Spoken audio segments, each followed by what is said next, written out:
Today, 60% of teenagers say they want to launch their own business instead of working a traditional job. For many, that dream is synonymous with inventing a piece of exclusive tech that captures the world's attention overnight. This chart shows the age distribution of successful business founders. The data tells a different story. The peak you see here represents the actual average age of a successful entrepreneur, 39. These founders rarely follow a straight line from graduation to a billion-dollar valuation. Success is built on years of corporate experience, observing market failures, and repeated iteration. Historically, the most enduring American empires weren't built by catering to the top 1%. They were built by entrepreneurs who looked at the invisible masses and decided to serve them. In the late 19th century, the establishment economy operated with a strict filter. Traditional banks and premium stores designed their models to cater exclusively to the wealthy elite.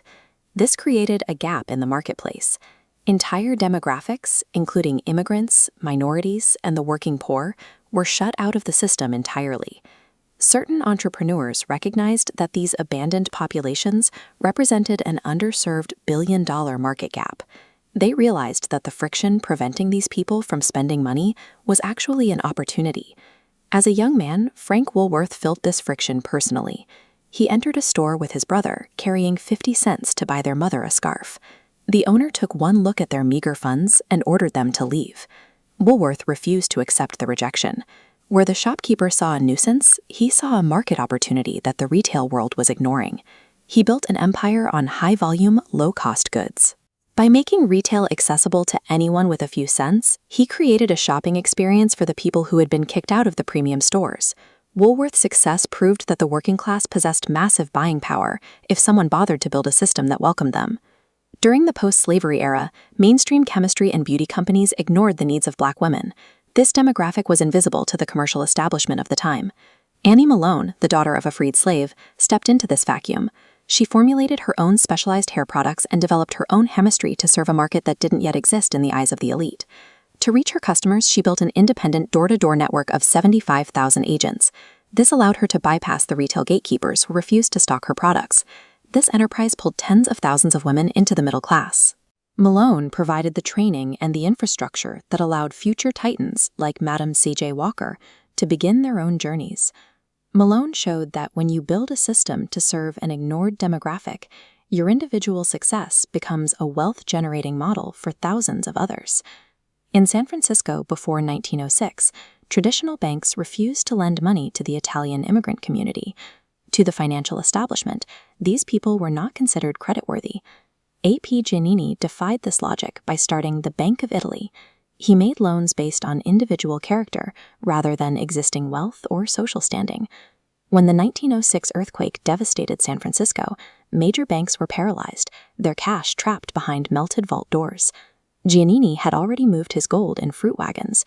Amidst the smoldering ruins, he set up a desk on the piers and single-handedly funded the city's reconstruction. By super-serving the rising middle class that others wouldn't touch, Giannini's Bank of Italy eventually evolved into the modern Bank of America. His legacy demonstrates that trusting the marginalized is the foundational mechanism for building a global financial empire. What connects a fruit seller, a door-to-door network founder, and a trucker in their ultimate rise to power? Their common thread is the jagged path.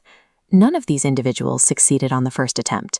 Their careers are a series of setbacks and bankruptcies that slowly trended toward success over decades. Even giants like Henry Ford were not immune to this struggle. He went bankrupt twice before he finally achieved success with the automobiles that would transform the world. These stories suggest that business failure is a statistical prerequisite for world-changing success. For those aspiring to start a business today, it's worth redefining the objective of enterprise. These entrepreneurs treated money as a medium of trust. Giannini bet on the character of immigrants, and Malone bet on the reliability of overlooked women. When you provide a trustworthy bridge for people previously locked out of commerce, you create resources where none existed before. True entrepreneurship requires the grit to look at the world, identify the populations the system has abandoned, and build a way to serve them. Democratizing access to the market transforms individual fortunes and provides the momentum to push civilization forward.